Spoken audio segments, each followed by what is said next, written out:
시편 23편 말씀을 통해서 여호와는 나의 목자라는 제목으로 함께 말씀을 나눠보고자 합니다. 시편 23편은 어떤 말씀이냐면은 다윗이 이 시편 23편을 주셨는데 그가 이제 왕이 되고 그리고 장수가 되고 그리고 이렇게 기름 부음 받기 전에는 이제 형제들 중에서 가장 막내로서 이제 양을 치는 목동이었습니다.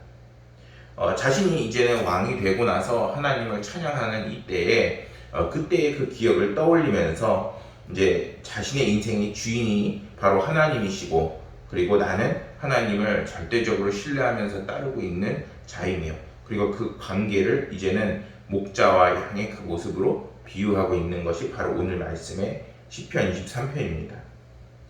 1절 말씀에서 다윗은 여호와는 나의 목자시니 라고 찬양을 합니다.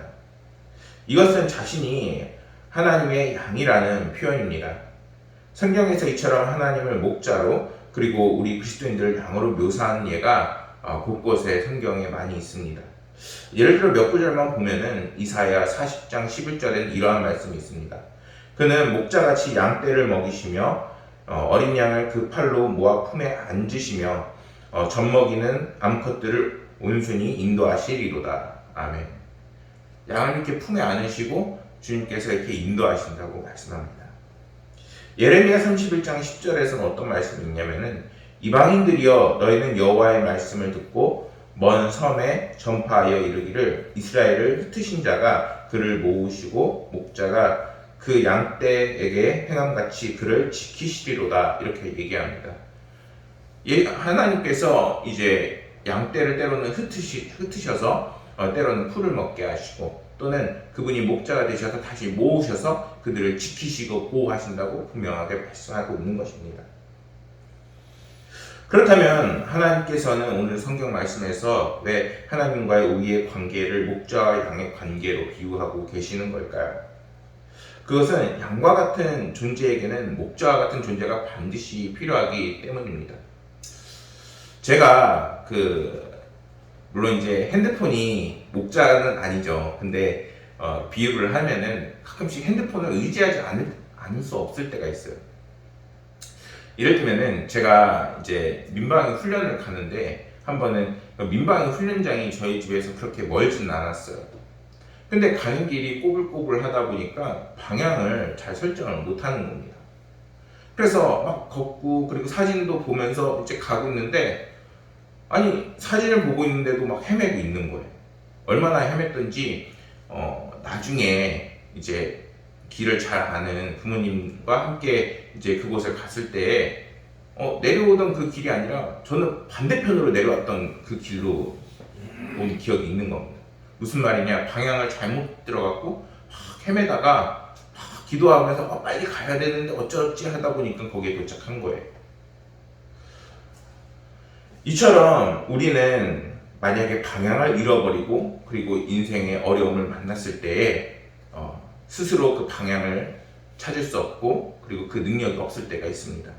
그러나 하나님께서는 우리와 함께 하실 때에 그 방향을 알려주시고 또한 그 길을 인도하시는 분이심을 오늘 성경에서는 이야기하고 있는 것입니다. 이사야 53장 6절에 이러한 말씀이 있습니다. 우리는 다 양 같아서 그릇 행하여 각기 제 길로 갔거늘 여호와께서는 우리의 모두의 죄악을 그에게 담당시키셨도다. 양에 대한 속성을 이야기하고 있는 부분이기도 해요. 분명 예수님께서 그 양의 그 죄를 갖고 가셨다 이렇게 얘기도 하시지만 어떻게 보면은 왜 양의 그 잘못된 부분까지 하나님께서 이렇게 담당시키셔서 우리를 책임지시는지를 분명히 볼 수 있는 양의 속성에 대해서 이야기하고 있습니다. 양에게는 특징이 세 가지가 있습니다. 첫째는 아까 제가 방향을 잃어버리고 헤맸던 것처럼 양에게는 방향 감각이 없습니다. 만약 양들이 자기들끼리 놔두게 되면은 그 길을 찾지 못해서 결국에는 이리저리 방황을 하다가 다른 동물들한테 잡아먹히거나 또는 한꺼번에 떼죽음을 당하거나 아니면은 그 길을 찾지 못해서 이리저리 방황을 하고는 합니다. 또 어떤 특징이 있냐면은 두 번째로는 양은 결국 그렇게 아주 방향을 완전히 잡지 못하는 동물이라는 겁니다. 그렇게 되면 어떻게 되냐면은 자신들이 방향을 잡지 못하고 스스로를 보호할 수 없기 때문에 결국에는 야생동물, 예를 들면 사나운 늑대나 다른 이리 같은 그런 양을 잡아먹는 동물들에게 잡아먹힐 수밖에 없게 되는 것입니다. 양들은 스스로를 보호할 수 있는 보호색을 갖고 있는 것도 아니요, 또는 쉽게 달아날 수 있는 다리를 갖고 있지도 않습니다. 양의 다리는 짧아서 그 앞으로만 조금씩 갈 수 있는 것이 그들의 한계입니다. 만약에 사나운 짐승이 나타난다면 결국에는 잡아먹혀서 그들의 식량이 될 수밖에 없는 것이죠. 또 양들에게는 세 번째 특징으로 오염되기 쉬운 하얀 털이 있습니다. 양은 흰털을 갖고 있어서 어떻게 보면 깨끗해 보이고 좋아 보이지만 흰털을 갖고 있기 때문에 너무나도 쉽게 땅에 한 번이라도 스치면은 그 흙이 묻어나오고 또는 때와 먼지가 쉽게 끼는 안타까운 동물입니다. 근데 더 문제가 뭐냐면은 그거를 스스로 깨끗하게 할 수 있는 능력조차 없다는 거예요. 때문에 이러한 양들에게는 반드시 그러한 그들의 삶을 관리해줄 목자가 반드시 필요한 것입니다. 양들은 바른 길로 갈 수 없었지만 이제는 목자를 만나게 돼서 바른 길로 갈 수 있게 되어지고, 목숨을 노리고 사나운 짐승으로부터 목자를 통해서 보호를 받게 되어지는 것이고, 끊임없이 털이 더러워지고 오염되는 자신들의 삶에서 목자의 돌봄으로 깨끗하여지는 삶을 살 수 있게 되는 것입니다. 양들의 이런 특성과 우리의 삶을 비교해보면 어떠신가요? 우리의 인생도 이러한 양들과 분명 다를 바가 없을 것입니다. 우리들도 주님을 우리의 인생의 목자로 모시기 전에는 영적 능력이 생기지 않아서 어디로 가야 하는 건지, 어떤 게 옳은 건지 끊임없이 방황하는 인생을 살 수밖에 없습니다. 또한 사나운 짐승과 같은 사단은 지금도 우리에게 언제든 호시탐탐 멸망의 길로, 사망의 길로 갈 것을 끊임없이 유혹을 합니다. 하나님과 우리의 사이를 갈라놓고 우리의 삶이 하나님의 은혜를 받을 수 없게끔 하려고 하고, 또한 결국에는 지옥의 그 길로 우리를 끊임없이 끌어당기려고 하는 우리의 삶 속에 곳곳에 숨어 있습니다. 또 우리는 삶을 살면서 너무나도 죄에 오염되기 쉽습니다. 분명히 말씀을 선포하고 그리고 여러분들에게 당당하게 복음을 전하고 있는 저희지만, 말씀을 마치고 돌아가서 더욱더 경건하게 살아야 함에도 불구하고 정말 말씀을 붙잡지 못하고 있는 그 삶 속에서는 끊임없이 다른 생각 또는 하나님을 바라보지 못하는 그런 나쁜 습관, 그리고 우리에게 여전히 남아있는 쓴뿌리들이 분명하게 남아있습니다. 그러나 우리가 주님을 끊임없이 붙잡고 나아가게 되면 하나님께서는 우리의 그러한 잘못된 부분들을 반드시 만져주시고 이제는 예수님의 그 모습으로 닮아가게끔 인도하십니다. 그분은 우리를 자신을 푸른 초장에 누이시고 또한 쉴만한 물가로 인도하시고 우리의 영혼을 이제는 소생시키시며 우리를 하나님께서 기뻐하시고 영광을 올릴 만한 의의 길로 분명하게 인도하십니다. 이러한 다윗의 고백과 같이 우리 인생에서는 우리의 인생의 목자가 하나님 여호와이심을 분명히 깨달을 수 있어야 하는 것입니다. 그렇기에 이제 우리는 참되신 하나님의 음성을 더욱더 귀를 기울여 들으려고 노력을 해야 합니다. 그래서 여러분들에게 계속 예수님께서는 어떻게 사셨고 그리고 예수님의 그 삶이 어떠셨고 그리고 그 삶으로 초대되어질 수 있는 지금 사순절 기간을 보내고 있죠. 이 사순절 기간을 강조하는 것도 이제는 그 말씀을 붙잡고 여호와를 우리의 목자 삼아서 더욱더 하나님의 안에서 살아갈 수 있는 인생으로 여러분들을 초대하는 것 아니겠습니까? 2절 말씀에서 그가 나를 푸른 초장에 누이시며 쉴만한 물가로 인도하신다고 성경은 선포합니다. 본 9절을 읽은 사람이라면 누구나 이러한 단어들을 생각할 수 있습니다. 어떤 단어일까요? 바로 평화 또는 안식, 때로는 만족, 이러한 것들을 분명하게 느낄 수 있는 그러한 말씀입니다. 세상에서 끊임없이 힘들고 지친 여러분들의 인생 속에서 이러한 귀한 말씀을 들을 수 있는 곳은 아마 없을 것입니다. 우리가 이 구절을 읽는 것만으로도 정말 하나님께서 주시는 그러한 푸른 아름다운 그런 쉴만한 동산을 상상하게 됩니다. 이처럼 선하신 목자이신 하나님은 자신의 양떼들에게 이러한 평화와 안식과 만족을 주시기 위해 애쓰시는 분이심을 여러분들은 믿으시길 소망합니다. 요한복음 10장 10절에 이러한 말씀이 있습니다. 도둑이 오는 것은 도둑질하고 죽이고 멸망시키려는 것뿐이요 내가 온 것은 양으로 생명을 얻게 하고 더 풍성히 얻게 하려 하는 것이라. 하나님께서 우리에게 오늘 이렇게 말씀 주시는 것도, 여러분들에게 삶에서 끊임없이 성령으로 인도하시는 것도, 그것은 여러분들이 힘들고 어려워서 나에게 영광을 돌려라 이렇게 말씀하시는 것이 아니라, 내가 너희와 함께 있어서 너희를 힘주고 능력주고 그리고 모든 상황 속에서 그것을 이길 수 있는 그러한 능력을 우리에게 주시기 위하심이라는 겁니다. 이스라엘이 있는 팔레스타인 땅은 1년 중 반이 황무지로 변합니다. 사실 이것을 감안한다면 양들에게 좋은 풀을 먹이기 위해서는 목자의 부지런한 노력이 필요합니다. 그리고 양들이 안심하고 물을 마시고 쉴 수 있는 잔잔한 시내로 인도하는 목자의 섬세한 배려 또한 목자의 부지런한 노력이 없고서는 불가능한 것입니다. 목자의 일어난 부지런한 노력은 자신이 기른 양들에게만 만족을 주고 그리고 기쁨을 안겨주는 은혜로운 그러한 노력인 것입니다. 그 누구도 이러한 것을 맛볼 수는 없어요. 오직 목자를 의지하는 양들에게만 주어지는 그러한 은혜인 것입니다. 그와 같이 하나님은 선한 목자로 우리에게 만족과 기쁨을 주시기 위해 오늘날에도 여러분들을 이곳으로 초청하셔서 예배를 드리고 그리고 삶으로 돌아가서는 하나님의 말씀 안에서 살아가게끔 하시는 것입니다. 모든 사람들은 누구나 그 안식을 누리길 원해. 그래서 나름대로 자신의 영혼이 쉴 수 있는 그런 곳을 찾아갑니다. 어떤 사람은 좋은 집을 사고, 어떤 사람은 차를 사고, 어떤 사람들은 자신의 영혼의 고향을 만들려고 했습니다. 심지어 어떤 사람은 돈을 버는 게 좋으니까 돈을 벌고 권력을 갖고 그것을 통해서 자신의 만족을 끊임없이 얻으려고 하죠. 그러나 그것들이 결국에는 어떻게 되나요? 영원할 수 없는 것이요, 그리고 환경과 자신의 상태에 따라서 얼마든지 흩어질 수 있는 그러한 허무한 것들인 것입니다. 그러한 것들은 거짓 목자 같은 것으로 우리의 영혼을 결코 구원할 수 없는 것입니다. 그래서 양과 같은 우리는 영혼의 안식을 누리기 위해서는 더욱더 하나님을 찾고 하나님을 의지하는 인생을 살아나가야 하는 것입니다.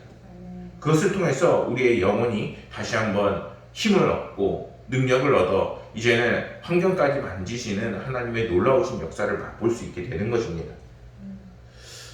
3절 말씀에서 하나님은 그러한 우리의 영혼의 소생시킴을 통해서 이제는 하나님의 의의 길로 인도를 하십니다. 양들을 돌볼 때 양의 무리를 한 곳에 머무르게 두지 않습니다. 왜냐하면 그곳에 오래 두게 되면 풀은 다 뜯어먹혀서 땅은 황폐해지고 또한 그것으로 인해서 양들은 병에 걸릴 수 있기 때문입니다. 그래서 목자는 신선한 풀이 있는 곳으로 끊임없이 양들을 이동시켜야 합니다. 하나님은 우리보다 신선한 양식을 얻을 수 있게끔, 또한 우리가 건강하고 그리고 끊임없이 힘을 내서 더욱더 털과 젖을 짤 수 있게끔 하나님께서는 우리를 선한 길로 그리고 우리가 유익해지는 그 길로 반드시 인도하십니다. 그런데 여기에서 우리가 알아야 할 중요한 것은 우리의 그 길이 반드시 넓고 평탄하지만 않다는 것입니다. 양들도 다리가 짧고 끊임없이 목자를 따라가야 되는데 그들의 시각은 그 앞에만 볼 수 있는 거예요. 그래서 목자가 이렇게 가면은 쫓아가야 되는데 그 짧은 다리로 가려고 하면 얼마나 힘이 들어요. 그들이 그렇게 목자를 쫓아가는데 때로는 짜증이 나서 옆으로 이렇게 셀 수도 있고 때로는 무리에서 떨어질 수도 있고 도태되어질 수도 있습니다. 그러나 우리가 불안해하지 않을 것은 하나님께서는 그 도태된 어린 양도, 다른 길로 가는 어린 양도 반드시 잡아서 그리고 올바른 길로 갈 수 있게끔 반드시 인도하십니다. 그렇게 목자를 따라가게 되면 반드시 피하게 되는 것들이 있는데 맹수나 도둑이 있는 곳을 피할 수 있게 되어지는 것이고, 그리고 또 양들이 다칠 수 있는 그 길들을 피해갈 수 있는 은혜가 있습니다. 그런데 그런 길을 가고자 하면은 때로는 목자는 돌아서 가야 하고 또한 안전한 길로 가야 하기 때문에 양들을 계속 힘들게 할 수도 있습니다. 근데 문제는 뭐냐면은 그 양들은 그 길을 알지 못한다는 거예요. 알지 못하고 목자를 쫓아가기 때문에 자꾸 이탈을 하게 되는 것입니다. 우리의 모습도 어떤가요? 하나님의 그 뜻을 모르게 되면은 하나님께 끊임없이 불평과 불만이 나오게 되어지고 우리 삶 속에서는 하나님을 바라보는 것이 지치게 되어지는 것입니다. 그러나 사랑하는 여러분, 오늘 말씀을 통해서 우리의 마음과 믿음이 더욱더 하나님을 바라보고 그리고 더욱더 하나님께서 우리를 좋은 길로 인도하실 것을 믿음과 그 신뢰를 가지시길 소망합니다. 그래서 6절 말씀에서 이렇게 성경은 전합니다. 내 평생의 선하심과 인자하심이 반드시 나를 따르리니 내가 여호와의 집에 영원히 살리로다. 여기에서 선하심은 원어로 토부라고 합니다. 그런데 히브리어 이 토부는 하나님께서 창조 사역 하실 때에 이렇게 말씀하셨던 것입니다. 좋았더라. 그리고 이 선하심이라는 것은 하나님의 뜻과 목적에 맞는 것을 의미합니다. 이러한 하나님의 선하심을 다윗은 따른다. 내가 그 길을 갈 때에 하나님의 선하심이 나와 함께 하실 것이다. 이렇게 얘기하고 있는 것입니다. 그리고 그 인자하심에 해당하는 원어는 헤세드라는 겁니다. 자비. 하나님께서 끊임없이 변치 않는 사랑을 우리 그리스도인들에게 함께 내포하고 있는 것입니다. 우리가 이것을 믿는다면 우리의 인생에 걱정과 염려가 있기보다는 이렇게 힘들고 어려운 지금의 상황을 만났을 때 하나님의 선하심과 인자하심이 하나님을 믿고 의지하고 나아가는 여러분들 그 삶 속에 반드시 따라갈 것이라는 것을 믿으시길 소망합니다. 사랑하는 여러분, 우리도 하나님을 믿고 하나님께서 모든 일을 여러분들의 그 삶 속에서 역사하실 것을 믿으시길 소망합니다. 하나님은 선하셔서 우리에게 힘들고 어려운 그 길을 때로는 가지만 반드시 같이 가시고 그리고 인도하셔서 반드시 여러분들에게 쉴만한 물가와 그리고 푸른 초장을 인도하셔서 풍성한 은혜로 여러분들의 삶에 단비를 내려와 주실 것입니다. 우리는 하나님의 영원히 변치 않는 사랑을 의지해야 합니다. 그것을 통해서 우리가 믿음을 견고히 하고 오늘도 더욱더 하나님을 따라 나가는 그러한 삶을 살 때에 하나님께서는 반드시 여러분들에게 큰 은혜를 예비해 놓고 계실 것입니다. 그것을 믿으시며 날마다 소망과 승리의 삶을 사시는 여러분들이 되시기를 간절히 소망하겠습니다. 기도하겠습니다. 우리를 사랑하신 아버지 하나님, 하나님께서 오늘 우리 선하신 목자가 되셔서 때로는 우리를 좋은 곳으로 쉴만한 물가를 인도하셔서 우리의 삶을 돌보시고 우리의 영혼을 소생시키시고 그리고 하나님께 영광을 올릴 수 있는 그러한 길로 인도하심을 배웠습니다. 뿐만 아니라 우리가 주님을 믿고 나아갈 때 하나님의 사랑하심과 그리고 하나님의 뜻에 맞는 그러한 삶으로 끊임없이 살아나갈 수 있다는 것을 배웠습니다. 아버지 하나님께서 우리의 삶을 인도하셔서 하나님의 뜻에 그리고 하나님의 사랑이 마르지 않도록 하셔서 정말 지금같이 힘들고 어려운 상황 속에서도 하나님께서 주시는 희망과 소망과 그리고 그 승리의 삶을 살아나가는 하나님의 귀한 백성들 되게 하여 주옵소서. 아버지 하나님께서 예배를 마치고 돌아가는 모든 그리스도의 백성들의 발걸음과 삶과 사업장과 그 삶 속에서 아버지 하나님께서 예배해 놓으신 푸른 풀밭이 있을 것을 믿으며 모든 말씀 우리 구주 예수 그리스도 이름으로 기도드렸습니다.